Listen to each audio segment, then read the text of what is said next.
My first spooky story. A long time ago when I was a kid, if you can imagine, about the age of 7 or 8, it gets a little foggy when thinking back towards the 70s. Joe Cool from Peanuts and the Mickey Mouse Club were all the rage. If you don't know who Joe Cool is, you might want to look him up. Even at an early age I wanted to be an artist. Any spare time I could get my hands on I would spend it drawing. From time to time I might have done a little daydreaming, per se. That might have turned into a doodled of something in my notebook in class. I was pretty good not getting caught by the teachers. I loved everything about pencils, how many shapes, sizes, colors, etc. It gets even odder. I absolutely loved the smell of number 2 pencils after being freshly sharpened. I still do to this day. What can I say? I'm easily amused. At home it was hard for me to get my hands on a pencil sharpener. My parents would let me use a sharp steak knife or something bigger to sharpen them with. It was a different world back then. My classmates were quick to notice my love affair for pencils. When I would borrow Thea's before class, they weren't surprised when they got it back with the eraser gone. I was more into drawing Spider-Man, Batman, Red Sonja, or some form of a scary monsters than to try come up with a story. The first steps I took learning to draw was to actually trace an image, over and over again until I was satisfied with the results. In modern terms this is called muscle memory retention. But at 7, I didn't know that. Then without tracing, I would attempt to draw the superhero and try to get it as perfect as possible. As before without tracing, over and over again I would draw the same image until I thought it presentable. Fortunately my father worked a side job on the weekends in a bookshop.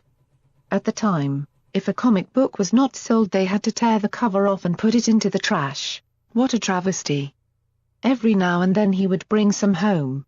Among the superhero comics there would be The Unknown Soldier, The House of Mystery, The Witching Hour, Midnight Tales, or The Unexpected, which had a tad more adult content than a 7-year-old probably should have had in his hands. Back then I didn't try to read comics as much as I fell in love with the images within the pages. At an early age, I knew images could tell a powerful story, so I stuck with drawing. There did come a day when I thought it might be cool to write a story for a comic book. At 7 I was thinking, how hard could that be? My parents had a Royal typewriter and gave me permission to take care of it. I was beyond excited. I pulled out a table with metal collapsible legs in the upstairs living room and a chair. I set a stack of blank typing paper down right beside the typewriter. My parents taught me how to roll the paper in and set the margins. Now for the first time I was set to be an author. In the beginning, as any author, I would sit at the table looking at a blank page. How long, I don't know exactly. I would try to peck out a title. When nothing would come to mind, I would type random keys.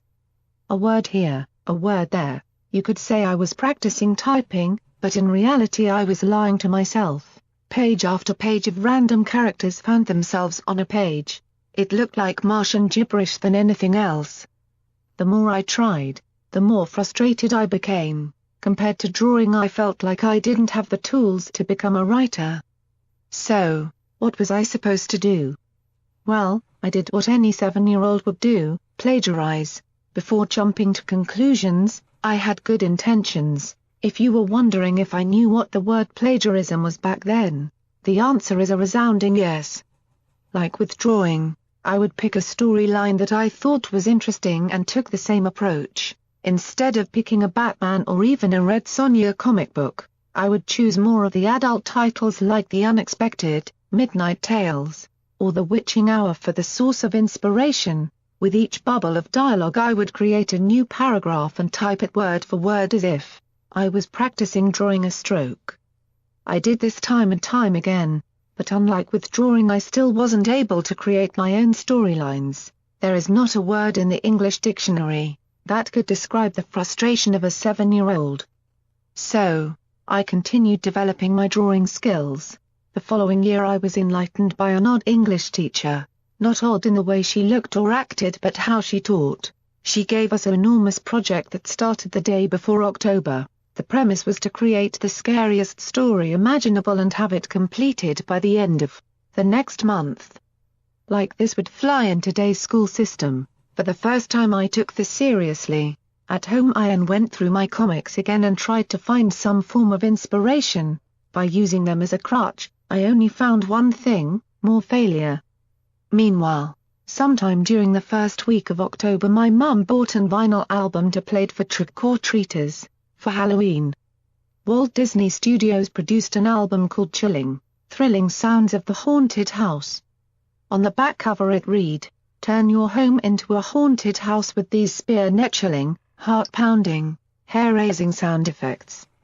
They're perfect for spicing up parties, welcoming trick-or-treaters, or listening alone in the dark." If you're wondering how I remembered all of that, it's not because I have a mind like a steel trap, it's because I still have the album. Remember, it gets a little foggy. I absolutely loved this album. I played it night after night. One of the soundtracks I liked most was the Mad Scientist's Laboratory. Listening to all the electrified sounds of pumps and bleeps set my mind raging. I would imagine myself outside the haunted house, and as the record played the sound effects, I would meander through the house in my mind. I'd picture what the night creatures looked like, and as the sounds progressed I imagined how the grave was dug to put somebody in. Then, it finally hit me like the back end of a shovel on the top of my head. I finally determined what the scary story was going to be about. Can you guess? Okay, I'm transparent. It was about the haunted house. Then all of a sudden came a horrendous problem of how to move through the story, or should I say, try to find the narrative. I couldn't just say this happened, then this happened, then this happened, and oh by the way, this happened. Time started to run out and I had 1 week to finish before the deadline was upon me. One thing that helped in retrospect was to look at other people's work in progress. Seeing how they constructed their storyline was immensely helpful. From reading them, I found that I was missing an important ingredient: characters. So for the first time I placed myself into the story. At this point it felt like for the first time I was getting somewhere with writing. After reading my story a few times, I thought that the story was lacking something. So I added my best friend Tom into the story. In a way, without realizing it, I put myself and my friend into the storyline. It became more personable. The story ended up as our adventure as we walked through the haunted house. When I was done with writing it, like when I tried to draw a superhero, I would start writing the story from the beginning and improve upon it as I went along. That in itself was a valuable lesson learned. When it came time for me to receive my grade, I received a passable grade. I wished I could say that I became a writer after that. But that would be a lie. I went to what came easy, drawing. But there's another story in of itself.